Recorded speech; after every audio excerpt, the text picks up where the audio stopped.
Halo, Assalamualaikum warahmatullahi wabarakatuh. Bertemu lagi dengan saya. Saya lagi. Oke, pada kesempatan pada hari ini, saya akan mencoba gimana sih caranya membaca alat ini. Alat ini itu apa sih namanya? Nah, alat ini itu namanya jangka sorong. Jangka sorong ataupun vernier caliper bahasa tekniknya itu. Jangka sorong itu adalah alat ukur yang mampu mengukur jarak, kedalaman maupun diameter dalam suatu objek. Dan jangka sorong ini maksudnya mempunyai tingkat akurasi dan presisi yang sangat baik. Itu mencapai sekitar 0,05 mm ya. Hasil pengukuran dari ketiga fungsi alat tersebut dibaca dengan cara yang sama maksudnya. Tadi untuk mengukur satu jarak, kedalaman ataupun diameter dalam. Alat ini dipakai secara luas guys, berbagai bidang industri, itu dari engineering, teknik, maupun dari proses desain, perancangan, manufaktur lah, pembuatan, ataupun pengecekan akhir produk. Itu biasanya yang pakai QC. Alat ini dipakai luas, karena memiliki tingkat akurasi dan presisi yang cukup tinggi tadi, kurang lebih 0,05 mm ya, sangat baik sekali. Eh, ada dua jenis Vernier caliper ataupun jangka sorong. Itu ada yang digital, ada yang manual seperti di gambar ini yang manual. Kalau yang digital itu akan lebih mudah untuk cara membacanya karena kita tinggal mengukur saja entah jarak, diameter dalam, diameter luar ataupun kedalaman.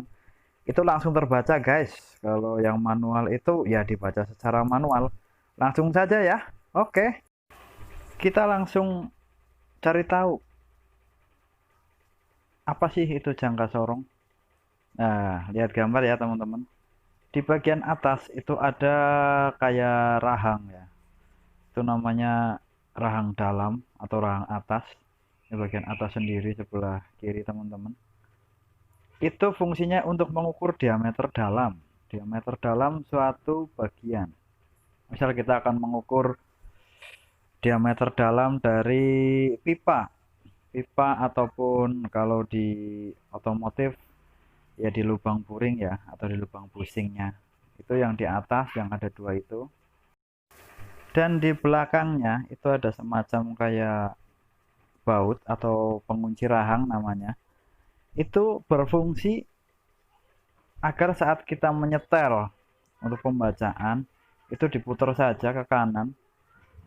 Itu fungsinya untuk supaya tidak bergeser saat membaca pengukuran. Jadi tidak salah nanti ya teman-teman ya. Nah, di kanannya lagi itu yang kayak penggaris, itu namanya skala utama.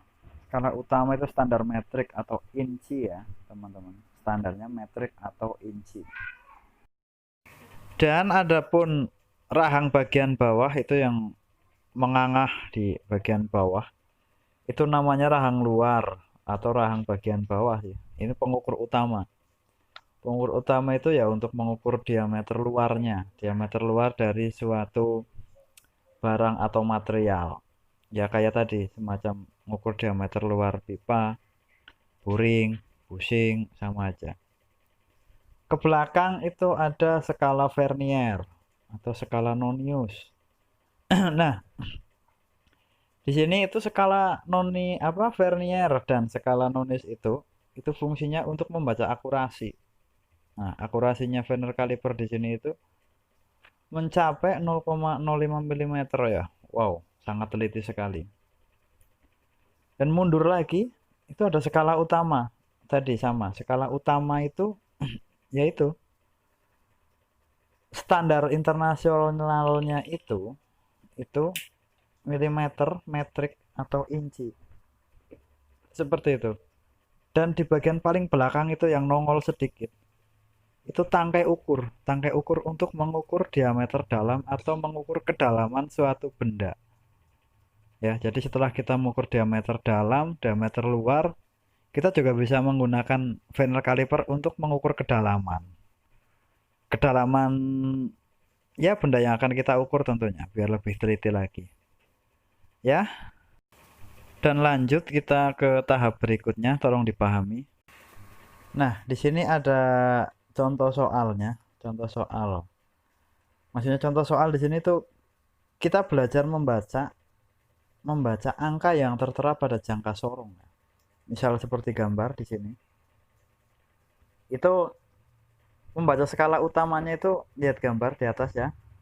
Lihat gambarnya itu menunjukkan ke angka 21 mm. Itu yang ada tanda merahnya ataupun 2,1 cm. Ya, yang garis merah itu yang tebal merupakan angka yang paling dekat dengan garis 0 pada skala Vernier. Itu persis di sebelah kanannya. Ya, jadi 21 mm atau 2,1 cm. Selanjutnya membaca scale Vernier itu, lihat gambar di atas. Terdapat satu garis skala utama ya. Itu yang tepat bertemu dengan satu garis pada skala Vernier. Pada gambar di atas itu ada garis lurus tersebut itu menunjukkan pada angka 3 pada skala Vernier. Dilihat teman-teman, angka 3 pada skala Vernier. Jadi skala Vernier yang terukur adalah 0,3 mm atau 0,03 cm. Jadi kesimpulannya, untuk mendapatkan hasil pengukuran akhir, kita tambahkan kedua nilai pengukuran di atas. Yang pertama tadi pengukuran di atas kan 21 cm, 21 mm atau 2,1 cm ya. Dan pengukuran kedua itu kita mendapatkan angka 0,3 mm. Jadi hasil pengukuran di atas tadi sebesar 21 mm itu ditambahkan dengan 0,3 mm dan kita mendapatkan hasil 21,3 mm ataupun 2,13 cm. Gitu ya teman-teman ya. Bisa dipahami? Jadi intinya kita baca dulu skala utamanya lalu ditambahkan dengan skala Vernier-nya. Seperti itu teman-teman. Ditambahkan dari hasil keduanya. Oke, kita coba lagi di sini. Untuk gambar ini itu coba dibaca teman-teman, pembacaan skala utamanya itu ada di angka berapa. Nah, pembacaan skala utama itu di situ tertera di angka 10 cm. Atau angka 10 persis berseberangan dengan angka 0 pada Vernier caliper di sebelah kanannya. Ya, yang bagian bawah itu ada angka 0 ya. Itu persis berseberangan. Angka 10 persis berseberangan dengan angka 0 pada skala Vernier-nya. Dan pembacaan di sini skala Vernier atau skala Nonius itu adalah 0,02 cm ya teman-teman. 0,02 cm.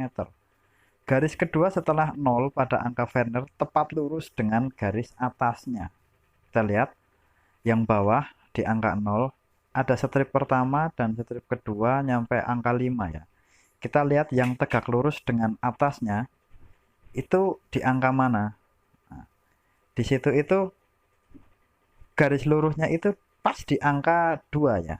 Di nominal angka 2. Ya. Seperti itu. Jadi untuk hasilnya berapa teman-teman?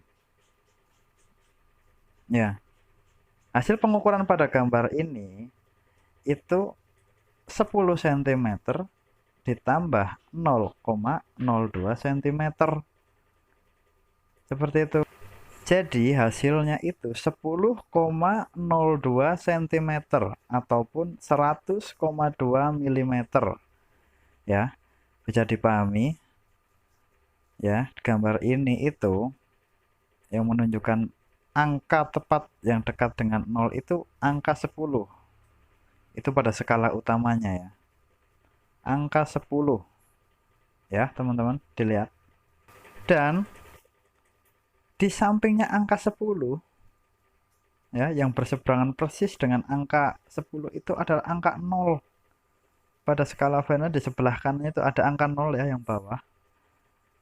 Nah, dan kita lihat garis kedua setelah angka 0 pada skala Fahrenheit tepat lurus dengan garis di atasnya. Nah, kalau yang tepat di angka 1, ya berarti yang lurus angka 1. Kalau Pak ini kebetulan di angka 2 ya. Di angka 2 jadi kita bacanya 0,02. Kenapa 0,02? Karena tingkat ketepatan dari Fahrenheit caliper itu 0,05. Ya, jadi bacanya tadi 10 ditambah 0,02 jadinya berapa tadi? 100,2 mm. Kalau dijadikan cm kan berarti 10,02 cm ya, teman-teman. Ya, bisa dimengerti ya, teman-teman ya. Oke, lanjutkan lagi ya. Nah, lanjut lagi. Ini ada gambar lagi. Di sini itu ada gambar Fahrenheit caliper dengan baut, katakanlah baut ya, pembacaan baut. Nah, gimana sih cara membacanya? Itu sama teman-teman. Itu nanti panjangnya diukur berapa bautnya itu seperti itu ya, dengan jangka sorong. Yang pertama sama caranya seperti tadi, itu kita baca dulu skala utamanya. Skala utamanya itu 1,1. Kita lihat skala utama, terus skala Fahrenheit-nya berarti kan di belakang angka 1, nolnya itu yang di bawah. Jadi kita baca 1,1 ya, 1,1.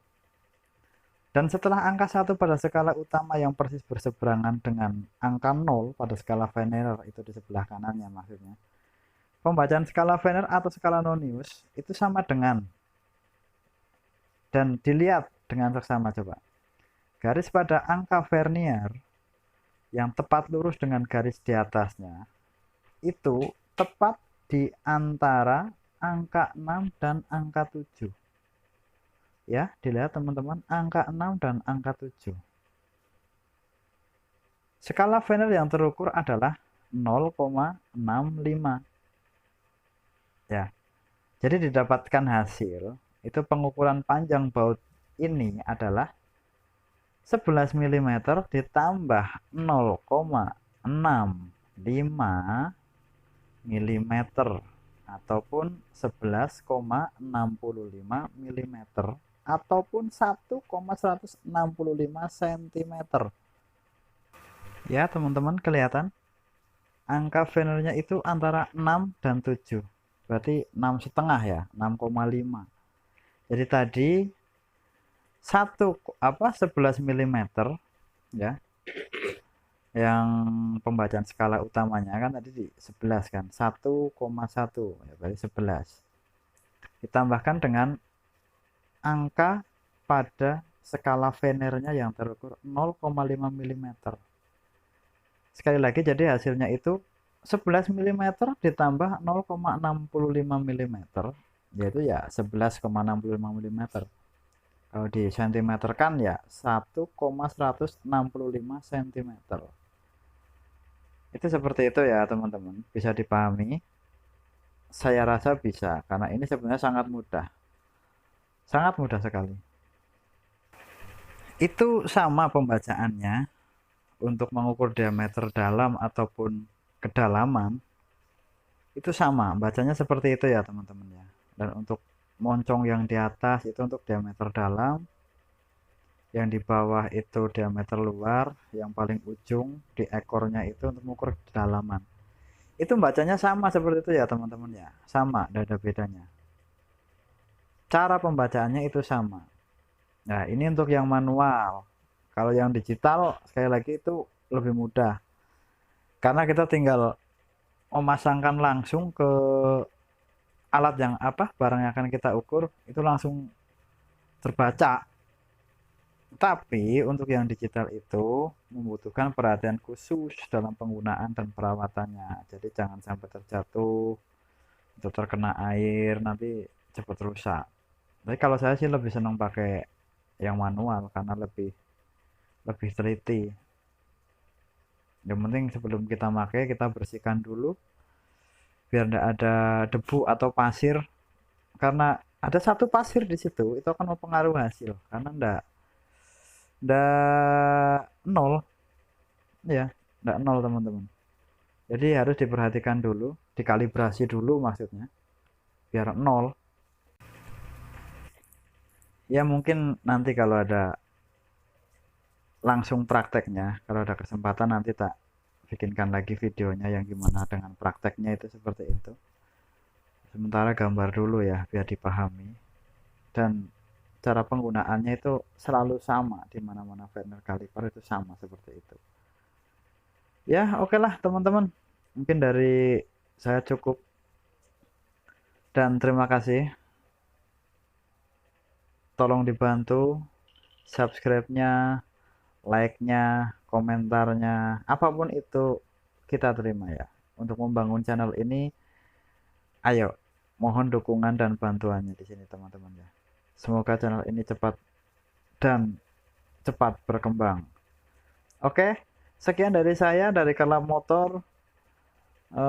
Tentunya banyak kekurangan karena ya seperti ini ala kadarnya, kreativitas ala kadarnya.